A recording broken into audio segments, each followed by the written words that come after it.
November 15th has arrived. On today's show, Lawrence Gunther highlights the audio Described TVO series, All Too Clear, depicting the underwater chaos invasive species are causing in the Great Lakes. And Greg David reviews BBC's TV show, Reunion, created by a member of the deaf community, starring members of the deaf community, and utilizing British Sign Language in its scripts. With cameras rolling, action! This is Kelly and Company. You want to drop any messages by email to us, please feel free. kellyco@ami.ca. I want to welcome in Lawrence Gunther, a familiar voice to the AMI audio listeners who's been with the network for quite a long time. Lawrence, welcome back to AMI Audio. Glad to have you with us. Always a pleasure to be on your show, Kelly. My friend, I want to start because some of the listeners may be new to you. Our YouTube audience out there, hey guys, new to you. Can you tell us a little bit about Lawrence? Yeah, I'm really into the outdoor scene. Grew up near nature, love nature. Did my master's in environmental studies at York University, and really was interested in understanding the history of our relationship with nature in Canada and around the world, and even amongst First Nations, Indigenous, Inuit communities, learning from them and their relationship with nature, and then trying to understand how can we perfect our One Health relationship with nature. If nature's healthy, we're healthy, and if we want to be healthy, we got to make sure nature's healthy. Otherwise, it's going to just roll right over us. We can see all sorts of examples of that in the news. Mm-hmm. Mm-hmm. In your many years of doing your radio show on AMI Audio and getting out there in the public as you've done most recently with young people, I want you to address where are you feeling for you the most positive, because we know there's a lot of negative to look at the environment, but I don't care if it's people just enjoying it, people learning about it, people wanting to protect it. What would you point to as that positive thing that you experience and have had the ability to experience with the vast exposure you've had? We live in the best country in the world. There's no doubt about it. We hear reports about nature and lost biological decline, extinct species, all of that sort of thing. And we read these reports, but they're not really reflective of Canada so much. Canada Right. is doing really well. We've got great conservation rules. We've got people who are dedicated to conservation, and we've just got so much country that we're a relatively small population, and we're concentrated within a couple hundred kilometers of the border. 80% of us live in cities, so nature is just doing its thing mostly without our interfering. Interference. Yeah. Yeah, Yeah. climate change is changing that. It's making it a little more hostile out there, but Yeah, but you hey, get to see more nature yeah. in this country that's natural. That's I don't Mhm. want to say untouched. That would be a lie based on everything else that we have, whether it's pollution or in many different forms. But when you look at it that way, and you mentioned the 80% of people living in the cities, there's a lot out there that we aren't constantly messing with, affecting, draining the resources of. Oh yeah, we have some mining and we have some forestry. There's no doubt about that. Sure. And Oh yeah. but I had a relative come over from Europe, and my brother, he's a great outdoorsman. He loves spending time in nature, but nature in Europe is very manicured, right? I mean, Yes. they rake the forests, right? Pick up the Yeah. branches, And a and lot then less he said, space, right? Like it's ridiculous how little space compared to here. Oh oh, yeah, like, there's nowhere in Europe you can stand without seeing a house, Yeah. that's not the case in Canada. There's lots of places you can go in Canada where you think, "Where is everybody?" There's no one. Oh, it's beautiful, sir. It is beautiful. And we're going to talk about another one of our great resources, the Great Lakes, as a matter of fact, as Lawrence is here to highlight the series produced by TVO called All Too Clear. It depicts the underwater chaos that invasive species are creating in the Great Lakes. So we're going to start with the trailer here. We've got it, and we'll take a quick listen. It doesn't have audio description, but it's done in documentary style, so we should be able to follow. Let's listen to this. Mhm. Deep beneath the surface of the Great Lakes of North America, there's been an invasion of unprecedented scale. There's quadrillions of quagga mussels in the Great Lakes. In a week's time, every gallon of water in Lake Michigan could have passed through a mussel. Those mussels created a system that is really now much different than what we had seen before. The number of fishers is at an all-time low. The number of fish harvested is at an all-time low. But this tragic invasion has an unexpected silver lining. Obviously, quagga mussels have done a lot of damage, but it's ironic because it is an opportunity to restore the Great Lakes. Join a remarkable journey into the heart of the Great Lakes and experience the wonder of the world's largest freshwater ecosystem like you've never seen it before. It's just incredible, the clarity of the lake. We're going to have to think far outside of the norm if we're going to save this relationship between the people and the fish. Wow. Wow, real powerful. That trailer is amazing, really impressive to me. We'll let you be the judge though, because so much has seemed to have changed. And how, Lawrence? This is happening right under our nose. And would you say this is the first we are getting exposed that we are hearing about it?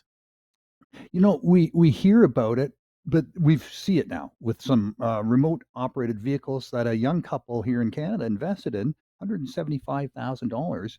They bought this thing with their own money and some grants and so on, and they started looking down below the surface of our Great Lakes. You know, this is the 21% of the world's surface water is in these Great Lakes. You know, not including all the water in the aqueducts underground, but 21% of the surface water. That's all the lakes and rivers around the world are in the Great Lakes. The most valuable freshwater fishery in the world. Millions and millions of fish are caught out of the Great Lakes every year. You know, it's worth $9.5 billion, the fishery. Most of that is recreational fishing. You have all your indigenous communities that, you know, for thousands and thousands of years have depended on fish and the quality of the water for their life, for their ceremonies, social, food, commercial. So it's super important. And then we have the Seaway is introduced, the St. Lawrence Seaway, and ships now can come up from the ocean and into the Great Lakes, and they bring invasive species. And to our so far, I think they say 182 invasive species have been brought into the Great Lakes. You know, Right. compare Wow. that with 145 native fish species that evolved in the Great Lakes. They're outnumbered, right? So what does that look like? We're starting to see that for the first time. It's really fantastic because for me, I've had a fascination with the Great Lakes, and I think a lot of it is the fact that it's ours. At least that's what it's always felt like. Gordon Lightfoot, the wreck of the Edmund Fitzgerald, wonderful descriptions in that song pertaining each individual lake as he, in his poetic way, Mhm. goes through that number. So I remember being so curious. Then teachers in school would talk about it, giving us that description. Which one was the coldest? Which one was the most shallow? And when I Mhm. first heard about the documentary and also the filming going on underwater, which is now seemingly to be that thing. I mean, I've always heard about, unfortunately, the invasive species that are there. I've, of course, right now, front and center, the Mhm. incoming U.S. government and their interest in Great Lake water and utilizing that for places that are right now quite barren or desert-like across the United States and really screaming for water. But with this kind of program, what do you think as that viewer watching it, mostly from the people you know around our country, that will be surprised? The vast amount of water, how important it is, or this amount of business Mhm. about the species and things like that. It's so hard to gauge because we just take these waters for granted. We do, you know, and look, people, it's out of sight, out of mind, right? We used to Right. just toss stuff in for thousands of generations. We tossed stuff into the water and it disappeared. And everything we had was organic. So it did disappear. It wasn't an issue.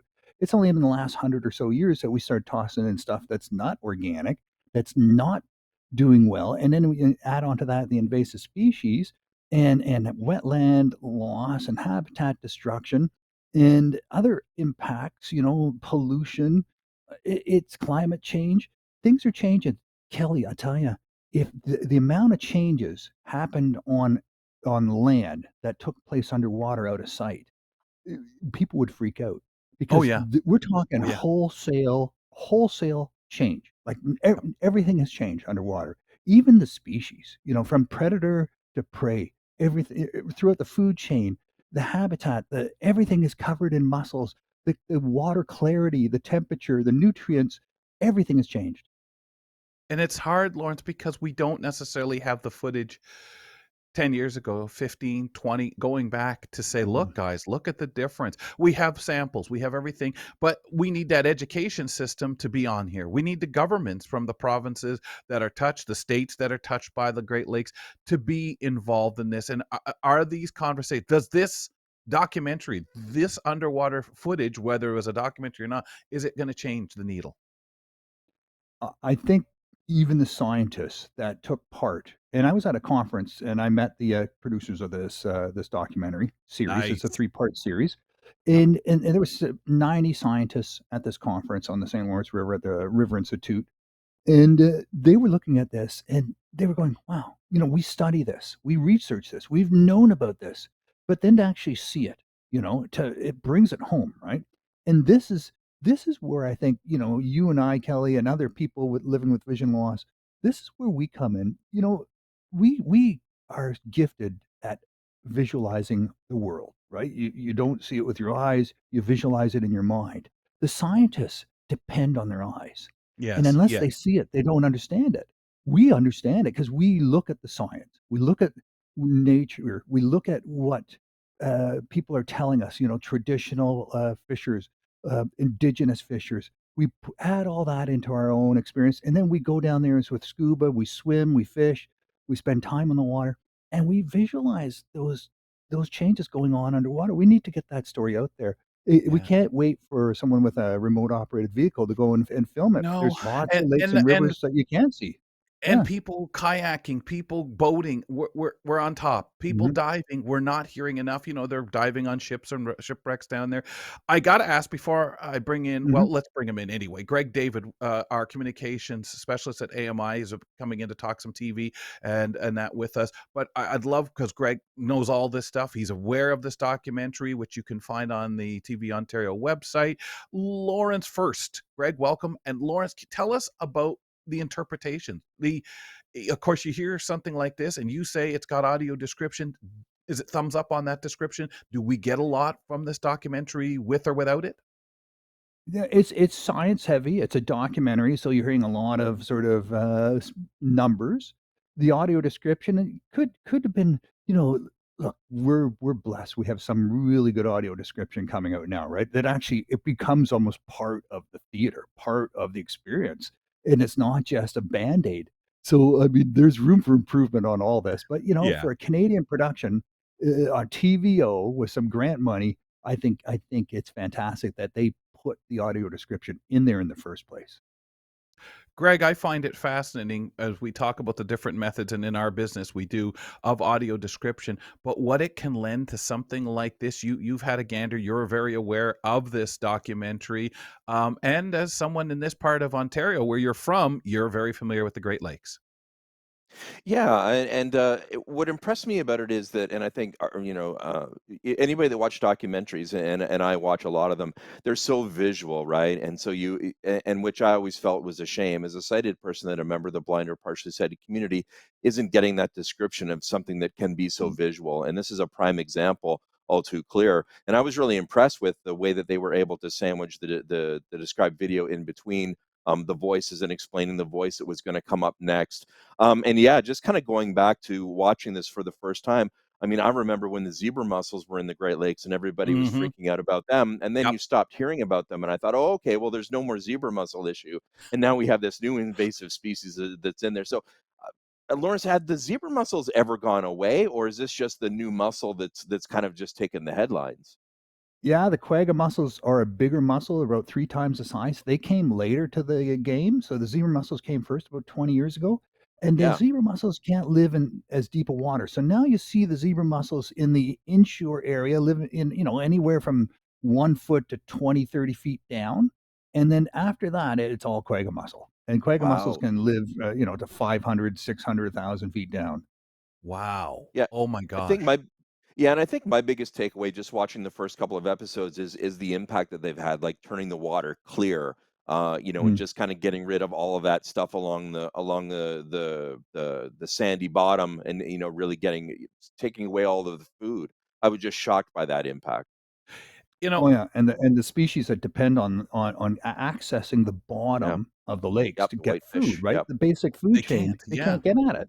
It Yep. disrupts them incredibly, and as you talk about Yeah. that depth, Lawrence, when you talk to the producers, Mhm. did you ask the question, were they surprised? Did they have any knowledge of the description and what difference it made to you? You know, they were really they were surprised along with everybody else, right, what they Yeah. saw. Yeah. And, it just until you see it, until you start to describe it, it was a shock. It was a shock Yeah. for so many people. So, I think Well, I they think must have this been is a blown away huge by the yeah, fact that you yeah. had access to it as a documentary, as a blind person with the audio description and the difference it made in somebody who understands these things. Yeah. Oh, yeah, they understand it's part of the storytelling, right? It's Yeah, part of the yeah. storytelling and being inclusive, and I understand too that it has to be a storytelling because not everyone's gonna watch the video, but people who do need to learn how to articulate what they've seen, right? So audio description, when it comes to this sort of thing, these aren't common pictures. This isn't what people see when they drive along the shore of the Great Lakes. You need to be able to describe what's happening down there. Everyone needs to be able to do that. Before we let you go, I'm kind of curious. As a documentaries person, and Greg, you commented on this and it made me think. I remember as a kid, documentaries were one of the only things I really watched, whether it was Mutual of Omaha's with Lauren Green being the Mr. Oh, yeah. Announcer and carrying.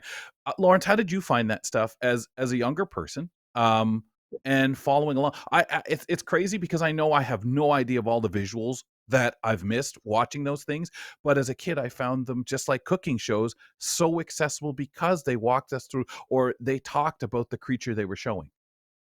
I think back to Mutual of Omaha and those famous scenes of the Jeep, and they're chasing down these animals with dart guns and nets, Yes, and I'm thinking, yes. this is such an old philosophy, an old paradigm where we have to these are beasts that we need to understand, and we can just go out there and shoot them and net them and examine them. We don't see them as sentient beings, and the stress that we're causing when we do that kind of invasive, intervention, right? We need Yeah. to be way No. more aware that Yes, we these do. are sentient beings, and we need to be respectful of that, not cause all that turmoil in their lives. No, no. And Greg, of course, that's a different time. We look at things differently. There are things we show, and the violence usually that we show on shows now is animal to animal. Mm, Yeah, yeah, and just going back to your initial question, Lawrence, with documentaries, I was late to the game with documentaries. Actually, I always thought that they were boring. I would skip over the Oh. Mutual of Omaha when I was a kid because I wanted to watch the Wonderful World of Disney, and it was usually on just before that. I came to documentaries late in life with the hot dog cinema. My girlfriend got me a mm, pass, and I fell in love with documentaries, and now I just can't get enough of them from a storytelling aspect, but also educational, right? Like, if Yes. you're always looking for mm. small talk, why not bring up the latest documentary that you watch to learn about mussels that are invading the Great Lakes? Because I'm sure a lot of people don't know about it. No. I'm very Mm. excited about this. Lawrence, thank you, pal. Appreciate it. We know we can check this out by watching the audio described three-part documentary, All Too Clear, on the TV Ontario website. We'll talk to you next month, buddy. Alright, man, thanks for having me. Lawrence Gunther joining us, and what a story, what a documentary. Please check that out. Now we're visiting with Greg David as he stops in to review an interesting series that's out there. Greg, we're talking about this BBC series called Reunion that was created by and stars members of the deaf community. Where are we going with this one, Greg? This is a real interesting and kind of a neat thing to hear about. Yeah, it's true. I mean, the BBC has said that in the last couple of years, they said that they wanted more representation and diversity, not only in front of the camera but behind the camera, and then Yeah, even at their headquarters, they put out reports about having an inclusive environment in their offices. Which of course is long overdue. But yeah, I was really interested in this show Reunion. They just started production in the UK on it, but it's all about they're calling it an emotional thriller of revenge and redemption, and this is right from the BBC website. This is the description, and it follows the journey of a man named Brennan, and he's deaf, and he is determined to right his wrongs while unraveling the truth behind the events that led him to prison. And so, aside from that, it was created by this gentleman who is a member of the deaf community. And there are going to be members of the deaf community both in front of and behind the camera. And I think that one of the most interesting things about it is that they're going to be utilizing the British Sign Language, or BSL, in this as well. And Wow, so, it great. kind of led to all the questions about, just the different techniques and the people with experience that they have to have on set. But I just thought this was really cool because I would say that, aside from the blind and partially sighted community not being represented in television and in film, I think that the deaf community is criminally underrepresented. So to see a show like this that's going to have members of the deaf community both behind the camera, creating the show, in front of the camera, and using British Sign Language, I just think it's a win-win-win. It's interesting too because you think of all the time way back when it was cool to show us movies that were in other languages or to utilize throughout a movie. There was a time years ago where all of the people in a movie made in North America, whether it took place in Copenhagen or not, everybody happened to speak English so that we could follow along. Now you get a lot of films where you get your subheadings and your in translation in print. And if we have audio description, okay, good for us.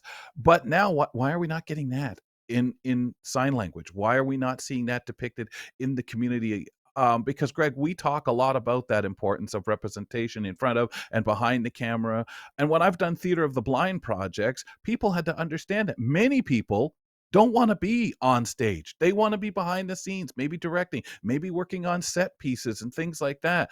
And it's wonderful that Reunion is doing its best to fulfill that. But we've heard this from the BBC before, that as an inclusive, as somebody getting persons with disabilities involved and out there and programming at least that features disabled topics, the BBC leads the world.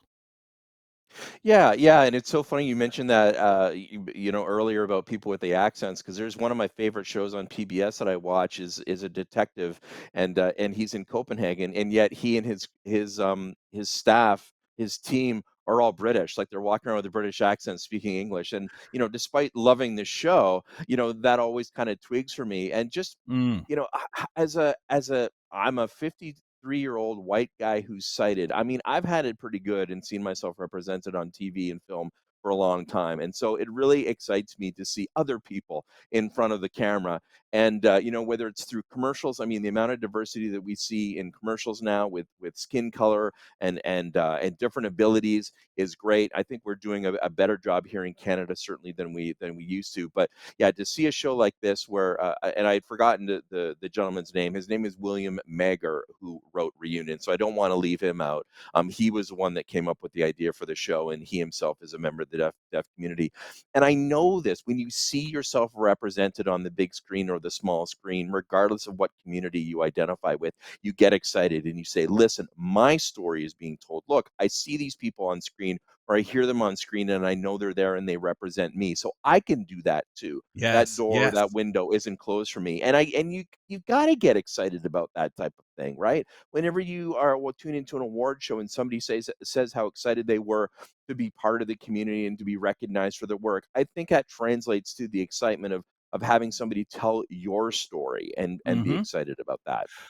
So you mentioned the writer, again, let's talk a little bit about Matthew Gurney, the actor, lead actor. Anyone else, including him, that you want to cite here in front of the camera or behind?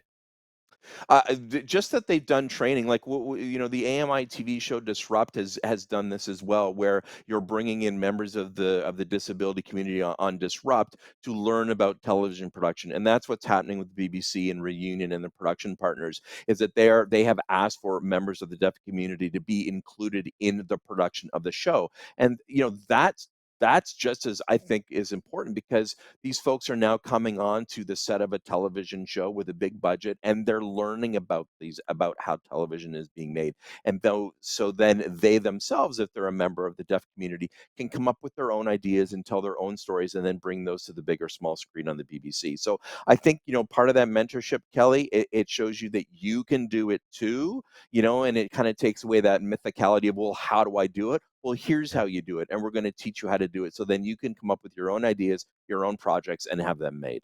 We can't here at AMI do everything for everyone. We can't be everything for everyone, but we can lead where people and other broadcasters, production companies don't need us necessarily. If they want to do something, where it's kind of like leading the horse to the water, saying, there's your big Great Lake there. What are you going to do with it? Sky's the limit, and letting them go. And I think that we've played our role, but so are these production companies. And it looks like, and I know doubting people out there might say, well, what's in it for the BBC? If they're going to put out money, they're going to invest in a project like this. And my understanding is they are regularly going to invest in diversity.